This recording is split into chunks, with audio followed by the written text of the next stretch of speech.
Okay. All right. This is Regenerative Culture Podcast interview. This is Yoshi Pantera with Greg Judelman. Is that right? How I pronounce it? Judelman. Judelman. There Thank you you go. very much for joining today, and I appreciate your time and everything that you're doing. We're going to be talking about regenerative AI. What does this mean? How does it work? What's the connection with other types of AI? How to solve problems in our world with this type of AI?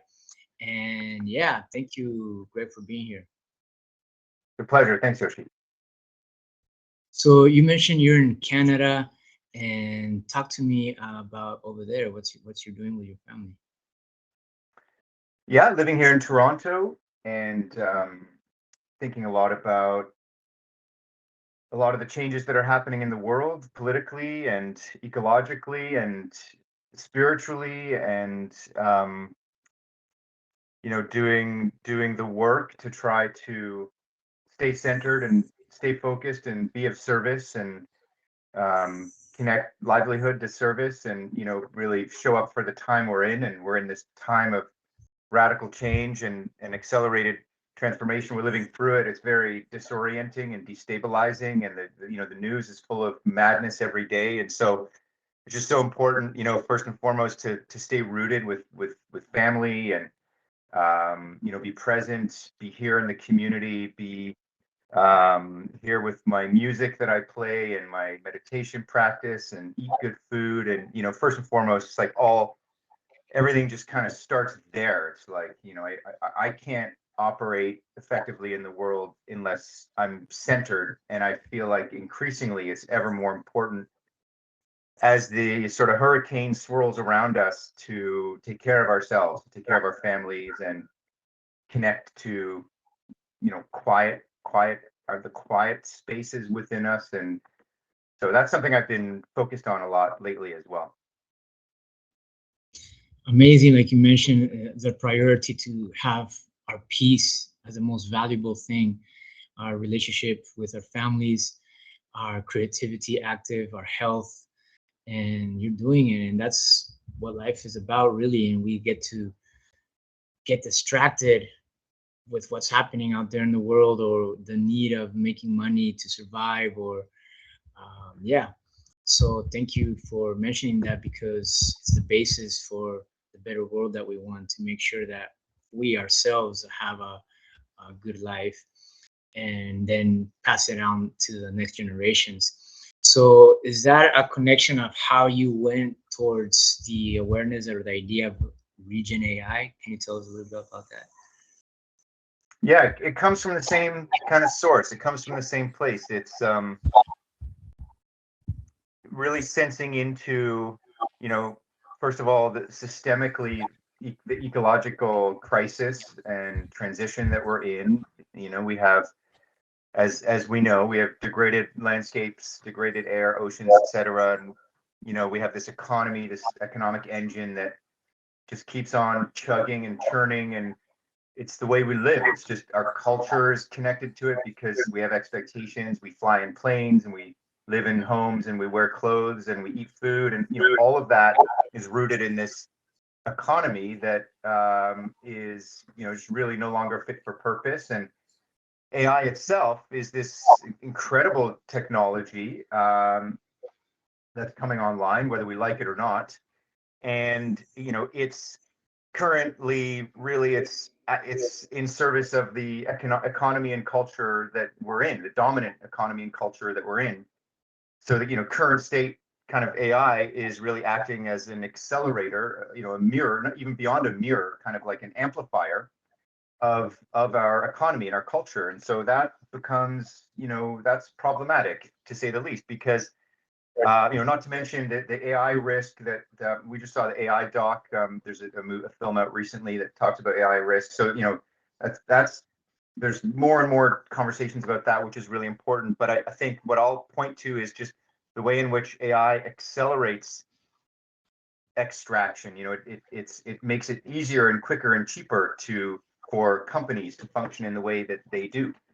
And so my hypothesis, or my perspective is that there's an incredible opportunity to build this technology around an ecological foundation, around an awareness, and really codifying within the technology at its core this kind of systemic relational understanding of the context in which we're in, as opposed to externalizing context. So, for example, social media was built with, it was optimized for these tiny key performance indicators and metrics of attention, right? And so, like, because there's advertising, you want to put advertising content in front of people, you want to maximize attention. So these externalities, the results of that, or the impacts of that, are negative mental health, addiction, doom scrolling, not to mention, democratic collapse, in some places, in many places, just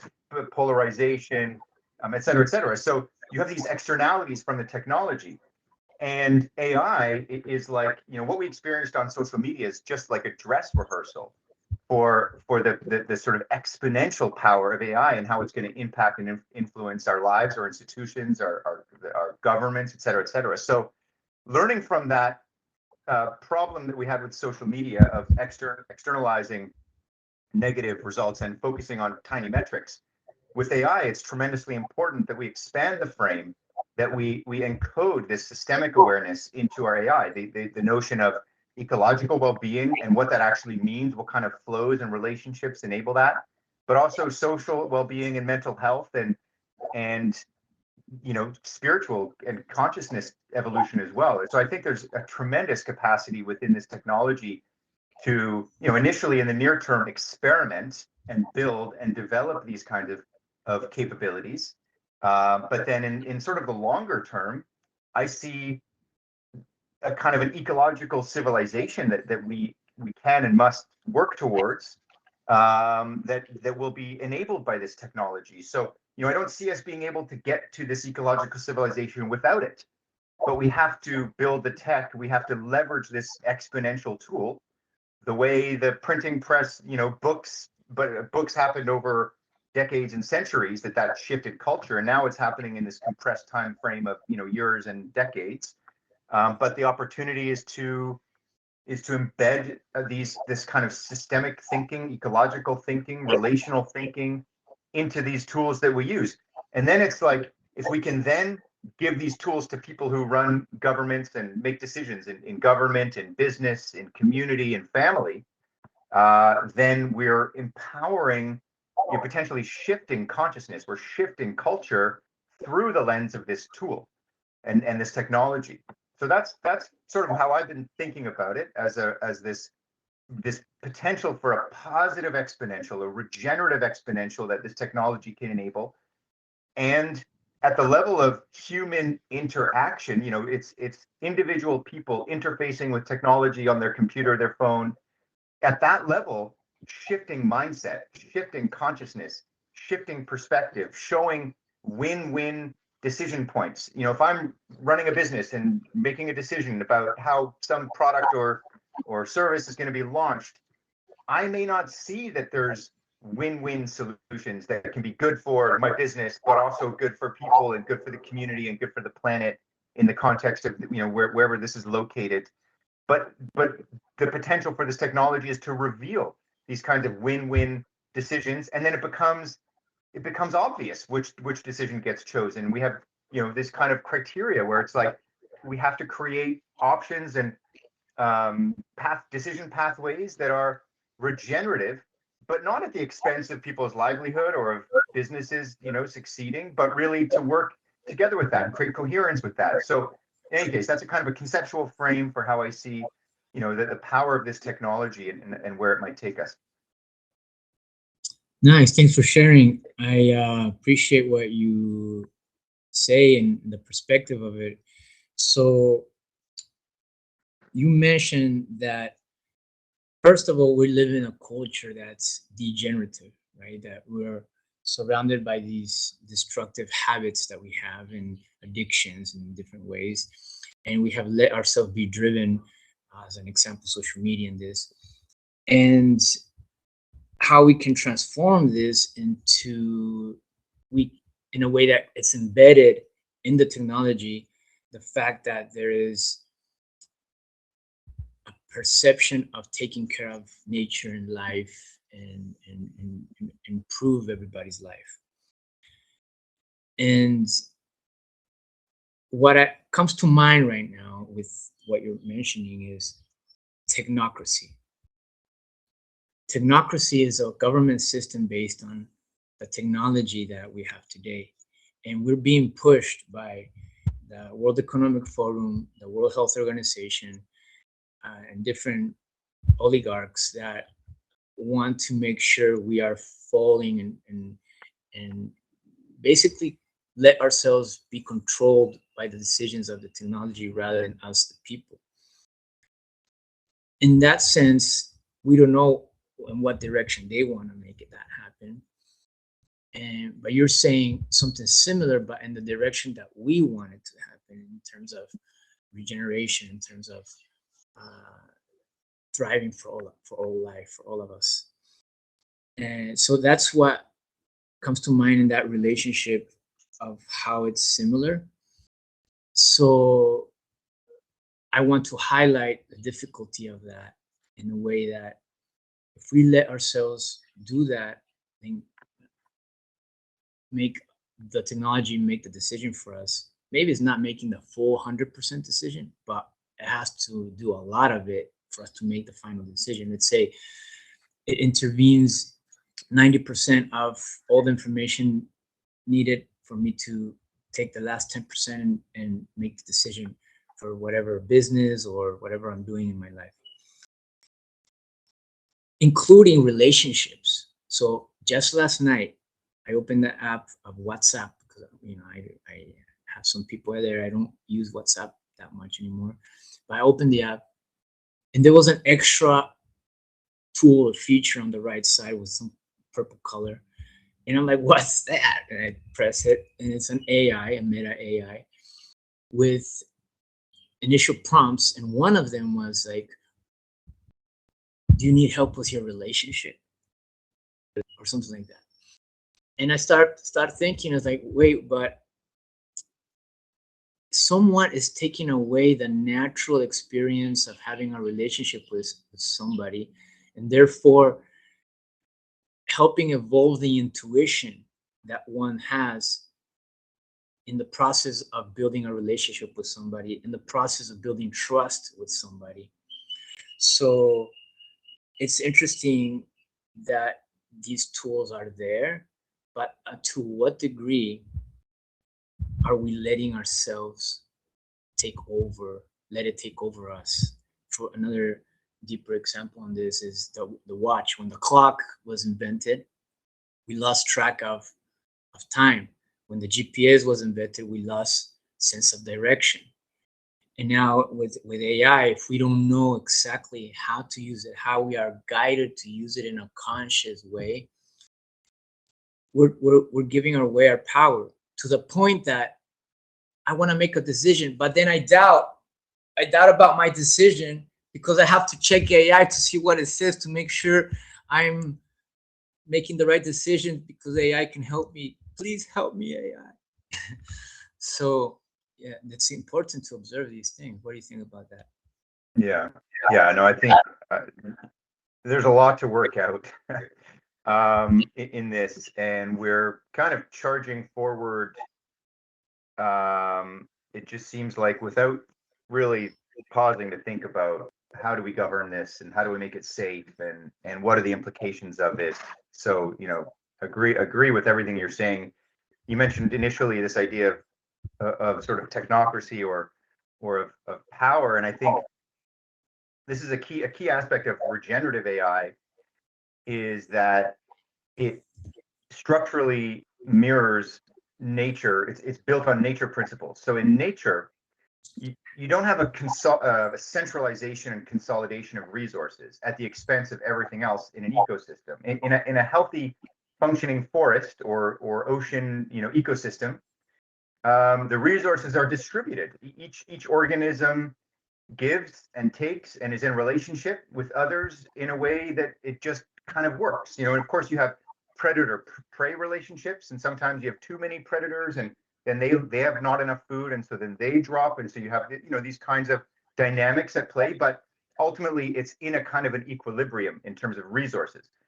In our human-created systems, we centralize resources, and we've created this economy that just funnels all of the financial and capacity resources into the sort of capitalist kind of market context.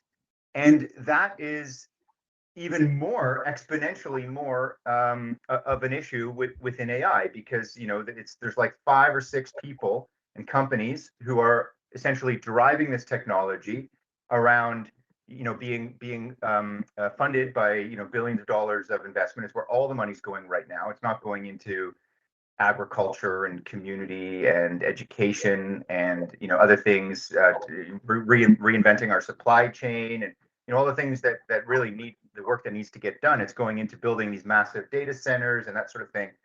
Now, in order to model an AI infrastructure on nature, we would do it in a way that's decentralized. So imagine that rather than centralizing these massive data centers and centralizing all the data in just a few small companies, imagine that the data and the infrastructure is at a community level. So, you live on a farm in Ecuador. Your farm in Ecuador could have a room. Maybe it's an old house, or it's a building, a shed. I don't know. That's waterproof. And you could install 10 servers in there, 10 computers in there for a certain amount of money. And you could have your own hardware infrastructure that then could be networked to the other communities in your area. And you could have a series of agents that are local to your community, that are monitoring your soil health, your food production, your maybe even social patterns, that sort of thing. So there's kind of data that's localized. And then you would have some kind of protocols for how that information gets and those agents get shared with other communities. Maybe there's a community in Canada or a community in Costa Rica that actually can learn from the AI, the agents, that, let's say, the agricultural agents that you've created within your community. Then you can actually share them. So it's like an open source kind of protocol-based infrastructure of both hardware and of agentic infrastructure that enables community-based intelligence. And they might adapt the the soil agent that you've created for your community, modify it, fork it, modify it, and use it in their context, and then share it back. And you might learn from what they did, and you would adopt their agent back. And by the way, you could have an agentic infrastructure that automates a lot of this with defined protocols. So there is another vision for an AI infrastructure that is, agentic, that has automated things happening that is coherent with ecology, coherent with community, that is locally owned, that is sovereign, locally owned and managed, and with clearly defined protocols for how that's exchanged and interrelated with other communities. So that's a different vision than the vision of these monolithic, massive data centers that eat up all of the water and all of the energy in a given region and consolidate and centralize all of the computing power and all of the resources. So, I mean, what do we need to get there? We need community. We need policy. We need governments. Essentially governments and companies and startups we need a whole ecosystem of distributed AI infrastructure. And so I think this will come. There are companies that are working on this. There's all of the billions are going into more of the centralized kind of space right now, but I do think that this will emerge because there's a lot of risk in centralizing AI infrastructure, just like there's a lot of risk in any monoculture. If you have a banana plantation and it gets hit by an insect or a disease, all the banana dies. But if you have a diverse forest, it's resilient because only one species will be affected, but all the others will continue to thrive. So likewise, there's too much risk in centralizing AI infrastructure because it risks different kinds of failures. There could be a storm, weather event. There could be a geopolitical crisis. You could bomb. The first thing to get bombed in 10 years, when all of the country's national economy and government and everything is running on an AI infrastructure, and there's 5 data centers, what's the first thing that gets bombed? I mean, you're cooked, right? So there's a lot of good reasons to decentralize AI infrastructure, bring the power to the community level, and integrate tightly the way that technology functions with both the community and the ecology of a local place. Beautiful, beautiful. I like that. Definitely, I can see that coming as well.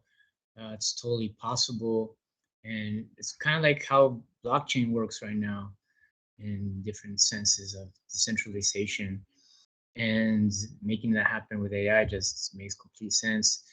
And also highlighting the privacy of it, so we don't have to just expose all our businesses and all our lives to one company or those big companies like we're doing right now. So I like that. I appreciate it. It reminds me about Freedom GPT. You download that AI into your own local computer, and you just use it offline, and you can have all your privacy there. There's Venice AI. I like that one. It holds your information on your browser. There is I can't remember these other ones. I think there's one called Kilukura. I'm gonna post it here on the description. I like this one because there's this group of Latinos, and they're like, "Hey, stop asking AI for to draw a dog or to consult some type of, I don't know, gardening or something.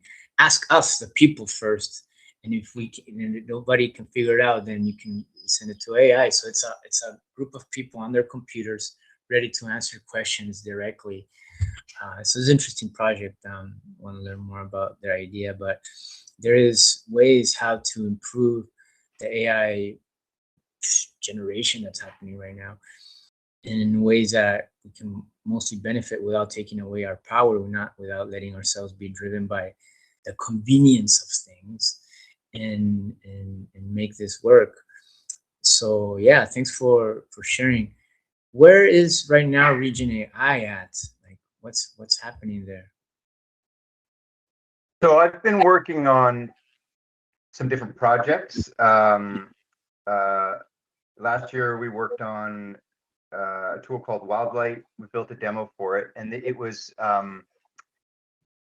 kind of like an app for homeowners. We were focused on the Toronto region because that's where we live.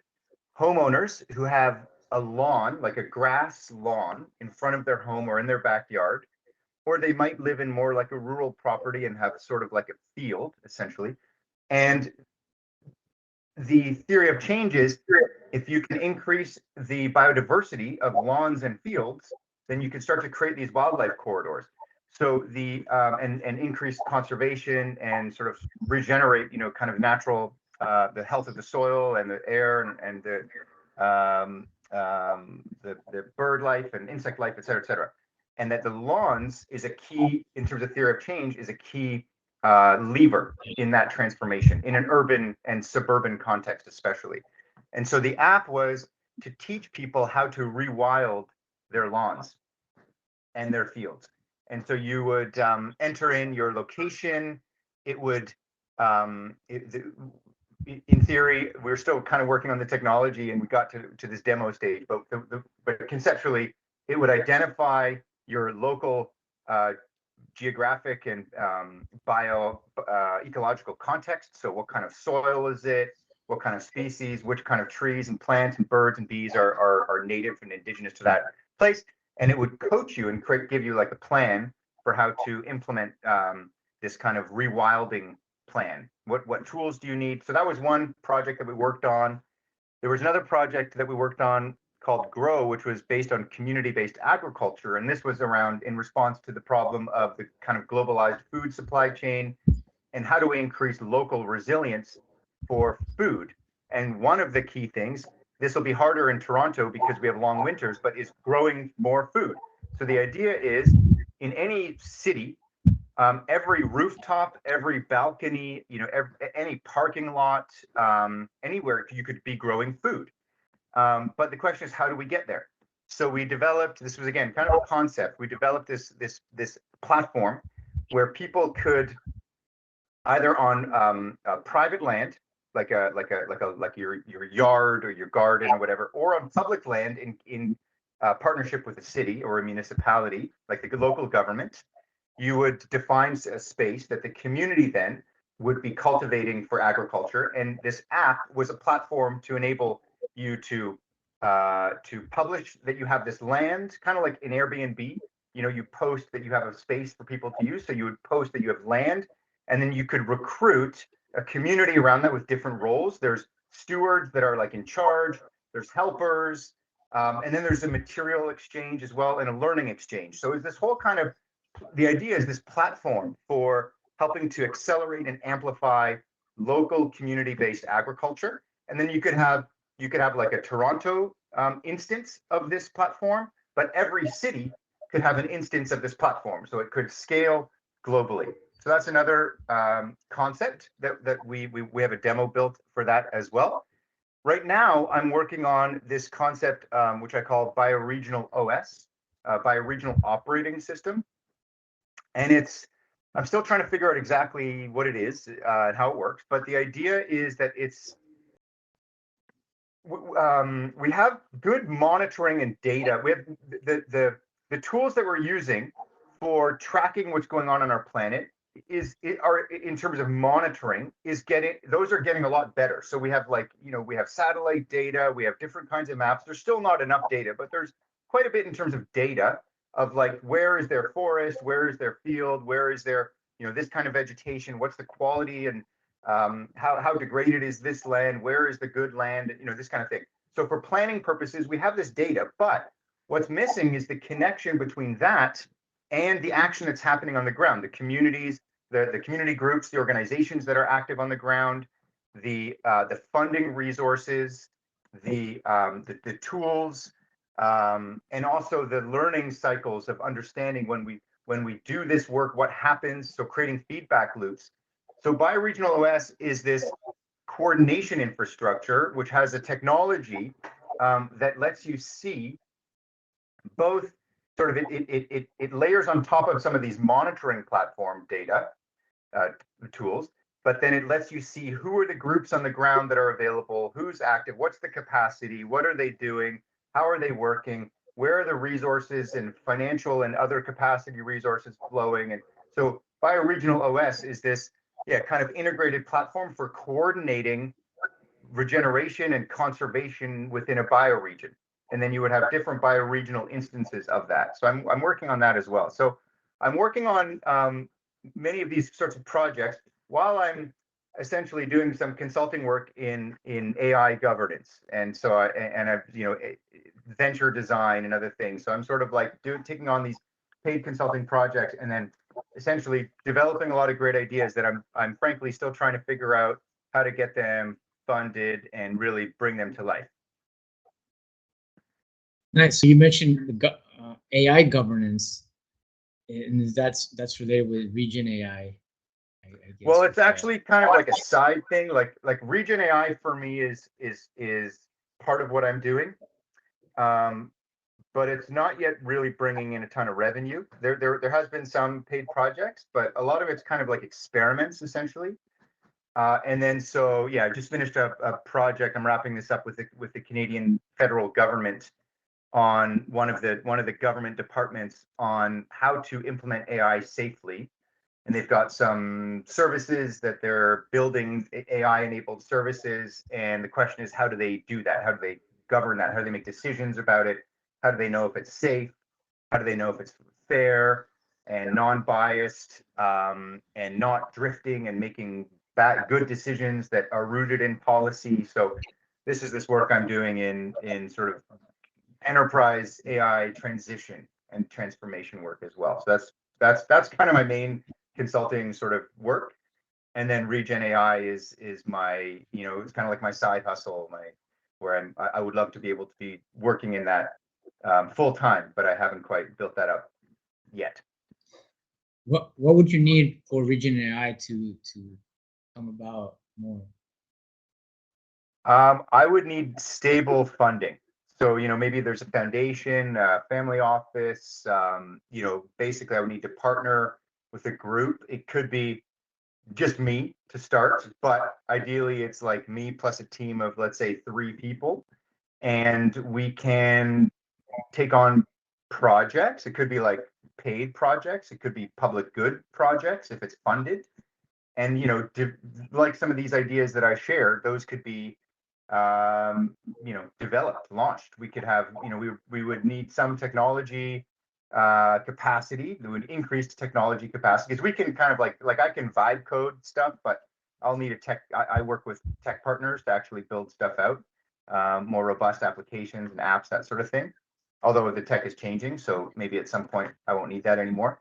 But yeah, I would need, essentially my ambition is to be funded so that this work can really amplify and accelerate. I've had different sort of experiments with what's the best way to structure it to be most like easiest to fund. Like is it about technology and different sort of technology platforms that could be developed and launched in the world? Like I mentioned, Wildlight, Grow, and this bioregional OS platform. Another idea is this idea called Living Systems Lab, which is more like a network research, education, and community activation organization where we would host events, we would do projects and research. And so that was kind of a different flavor of this kind of regenerative, let's say, change making work. Um, but yeah, so I'm still trying to kind of find the model, but that would be the dream, would be to find solid funding for it. Nice. Yeah, I'm thinking about a few options in terms of what would be getting the funds. What would be like the most strategic, best way to start with moving forward? Like you mentioned, it would be like a network of decentralized data centers that can communicate. Yeah, I mean, so I've mentioned a few of these different ideas. Each Mhm. one is it kind of like its own project that for me fit under the umbrella of Regen AI. But for example, the one that you just mentioned, the distributed infrastructure, I've had some conversations with. There's an indigenous leader from the Yukon in northern Canada, and they are working on localized AI infrastructure and localized energy infrastructure. So how can they empower these indigenous communities that are far away from everything else in the north of Canada with a stable, resilient, sovereign data and energy infrastructure? So I've been speaking to them about maybe running a pilot where we do what I was describing earlier. We have this local AI hardware setup, and then we have the local agents that are running, and we start to prototype what these agents might do. So that would be a project, and for that to go, we would need some funding, we would need some investment, and so it would be contained around the scope of that project. Bioregional OS is this other platform I was describing, the kind of coordination infrastructure for bioregional regeneration and conservation. That would be a project. So I see it.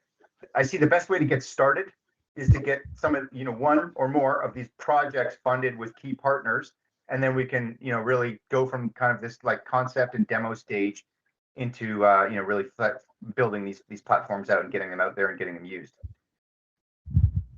Nice, nice. I can see that possible.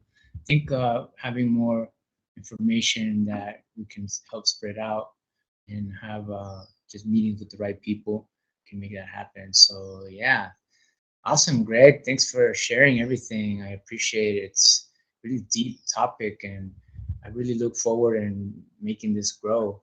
I want to be part of it also in making it grow and expand the network of regeneration in every way possible, from planting our trees to technology to arts to the economy, neutrality, all these areas, all these pillars of our existence as humans here on this planet. We want to make sure they're aligned with our principles, our values that help us thrive with health, with abundance and prosperity. And I think this is an important area that we want to cover.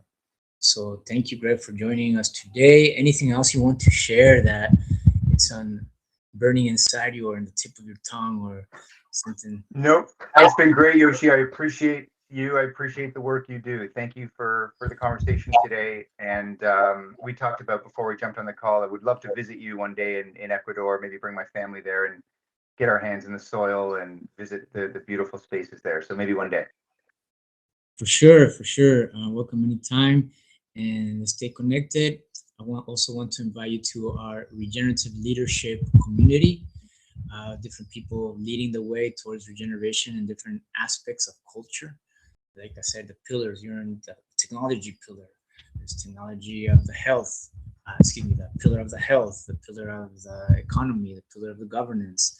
So all these pillars are very well needed and regenerated to this time. So absolutely. Thank you, Yoshi.